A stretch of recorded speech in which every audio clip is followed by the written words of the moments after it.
pause us there. I would love to keep going, but I know we probably have places to be. That was really fun. That I was was fun. having a hard time with the balance. Like, oh, I wanted to hear Nancy louder, but I can't turn Sherry down.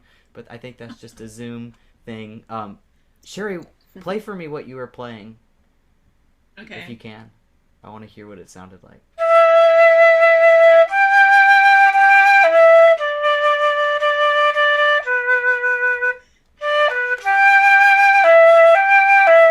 Basically, something like that. Nice. How was it for y'all out there in the audience listening? That was fun. You did great. Good job. Yeah, I may have been playing too loud. I don't know. I have a No, tendency to play loud. I think it's the balance is hard with Zoom because the mics don't always pick up equally. I don't know if you all are using external mics or just your computer mics or what. Using an external one. You have an external External. one. Yeah. I used to use an external mic and then I gave up. There was just too many things on my desk. I have one, but it's not for this iPad, and I'm not buying a new one right now. Cool. So Yeah. Sherry was jamming out on the chord tones. That sounded nice when I could hear you. Yeah. And Yeah. Nancy taking it away. And that it sounded good to me. I was having Yeah. trouble hearing Cool. myself. Actually, it was kind of soft. I This was is trying to play loud, but hmm, this I is think very next challenging time. for me as a rhythmic player to not listen to the lag and to just tap my foot and try and be the pulse. Um, but it sounded pretty classical to me. Any other Yeah, it kind thoughts, of y'all? works, even though there's a lag, it kind of works with improv somehow. Yeah, if we're traveling along at the same beats per minute, it works out. Yeah. I'm kind of curious where everyone is located. Just curious. Speaking of lags, I mean, Vic, you're in Texas, right? Yeah, Austin, Texas, and Sherry's close to me. Oh, my camera just rebooted or something, but I'm still here. Where'd you go? I'm north of Austin. You're Oh, in Boston. I'm I'm in north of Austin. Austin, Texas. Yeah. Austin. Hmm. Austin. I'm in Salem, New Hampshire. Oh, I'm in Littleton, Mass, Constant. So I'm just Oh, just down hi. the road in the up down. I'm down 495 from you. Yeah, you are. I'm How in about you, Nancy? Santa Where? Rosa, California.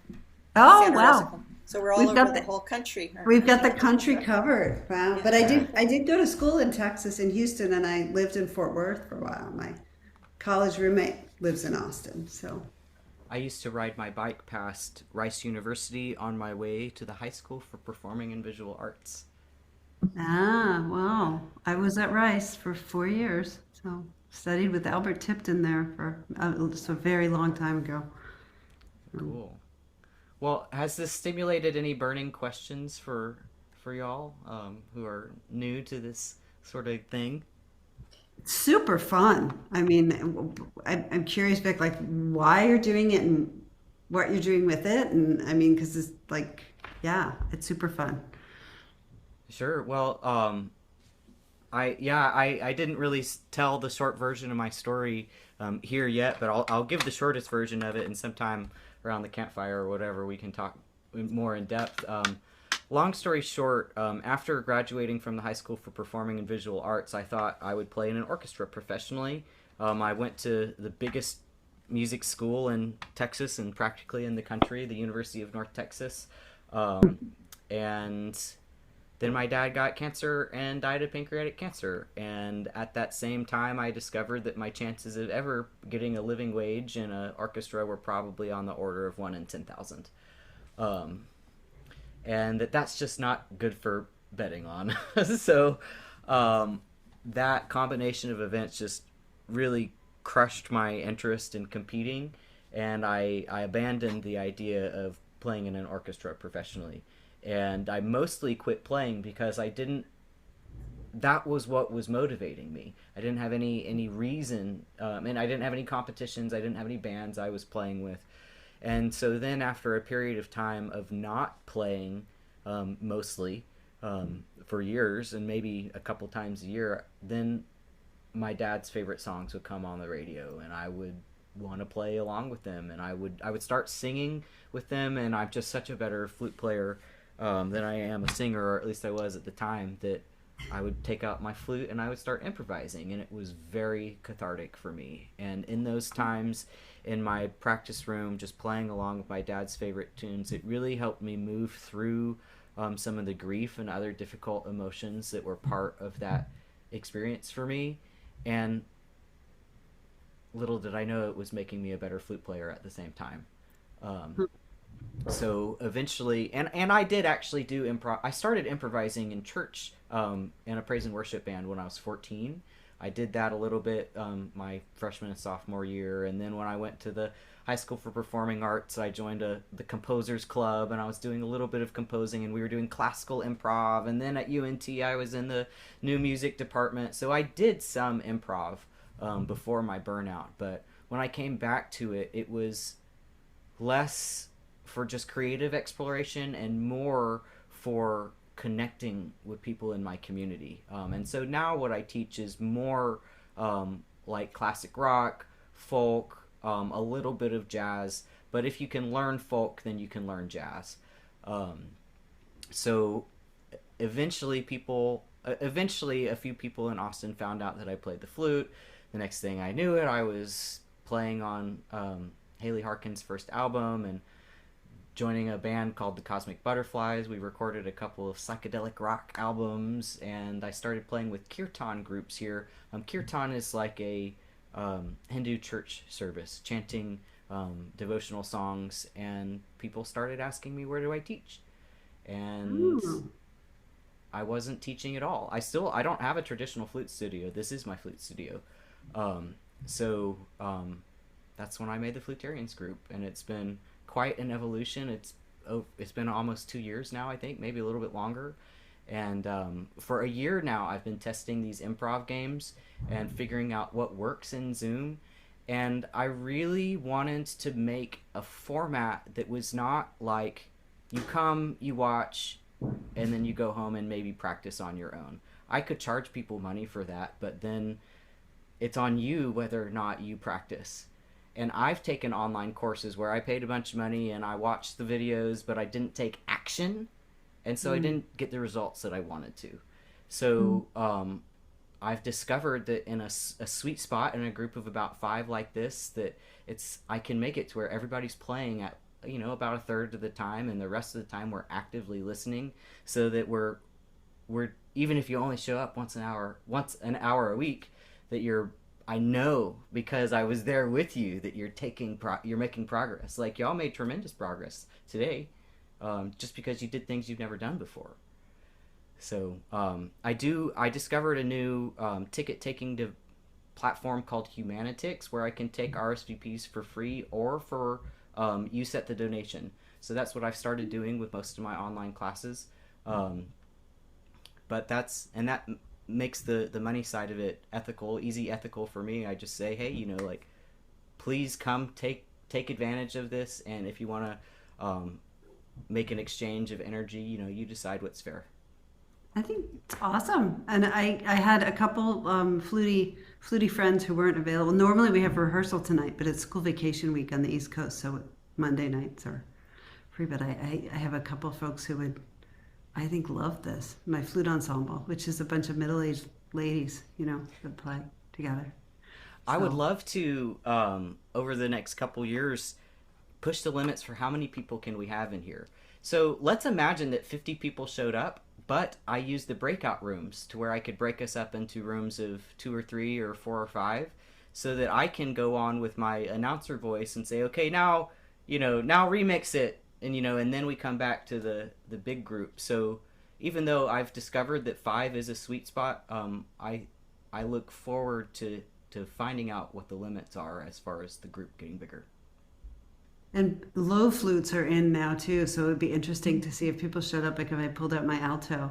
And then it adds a layer of transposing too, which my head might explode. But my friend Kim has showed up a little bit on her alto flute, and I said, well, it would be better probably for your brain to show up on the bass flute so that you don't have to transpose. Yeah, you may have not heard me say that I think our brains are like computers, where if you've run your computer with too many apps or your phone with too many apps on it, it freezes up and stops working. So our brain is like that. So if you're thinking about transposing and remembering a melody and what notes do I play and is there a key change, you can get into that red zone, and then it's very difficult not to be stuck in fight, flight, or freeze. And if you're stuck in that sort of response, it's nearly impossible to access your real creative flow. There are ways to learn to mitigate it, and that's part of what these games are here for, is to replicate those kind of stressful situations. A lot of it has to do with managing our nervous system, and the self-talk that's going on. A lot of what I'm doing is kind of like psychology almost, or counseling. Yeah, it's very cool. I mean, I really was like totally impressed, and I walked in here thinking I can't do this at all. So hey, well, can you do it now? How do you feel now? I feel like it was super fun, and one of the things I really liked is that it's not a Mean Girls vibe. It's a really supportive, fun, like everybody's in, and totally comfortable. I loved it. So there you go.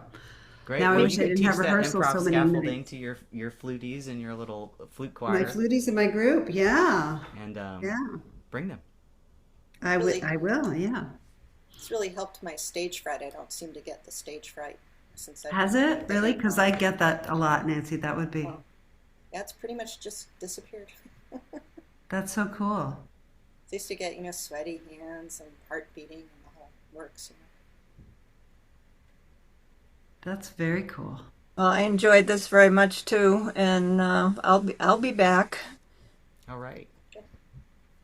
Well, thanks for that stellar review, Jennifer. Just coming one time. I've made you an improviser yet. Oh, I love it. I mean, and I've always wanted to be able to do that. I have friends who are, singers and keyboard players, and they can do improv, and I've always felt like I can't. So someday, yeah.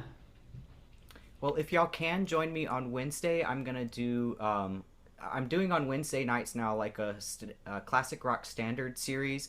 Now this Wednesday is actually more like country rock. It's gonna be. I'm gonna focus mostly on "Achy Breaky Heart" because it uses the 1 to 5 chord change. Also, Deo, Deo, and Oh, fun. oh, skip to my Lou, skip to my. We're gonna do those 3, but then I'll add a chord each week until we finish up with Hotel California, and then I'll start it over. So if y'all can come on Wednesday, please come. I will try and make a replay if you're not going to be there. I have a question. What's the 1 to 5 that you just mentioned? So that's sorry, I use my jargon sometimes. That's the chord, like the first note of the chord. So Yeah. if there's 7 notes in the scale, Yeah. and you So- can start one on each. The first chord starts on the first note of the scale. 1, 2, 3, 4, 5. Fifth note starts on the 5th note of the scale. Okay. So, don't break my heart, my achy breaky heart. Ba ba ba ba da da da 5. Now we're Okay. home in 5. We're staying home in 5 until we go back to 1. Okay. That's what we were just doing, right? That's exactly. That's the point. Yeah. So you got Yeah. kind of the Exactly. preview. Okay. I didn't know what that meant. That's All right. cool. Practicing our music vocabulary. Well, unless there's any other burning questions, I'll catch y'all later, and I'll maybe see you Wednesday. The only burning question is, how do we find your link, your Humanitics link?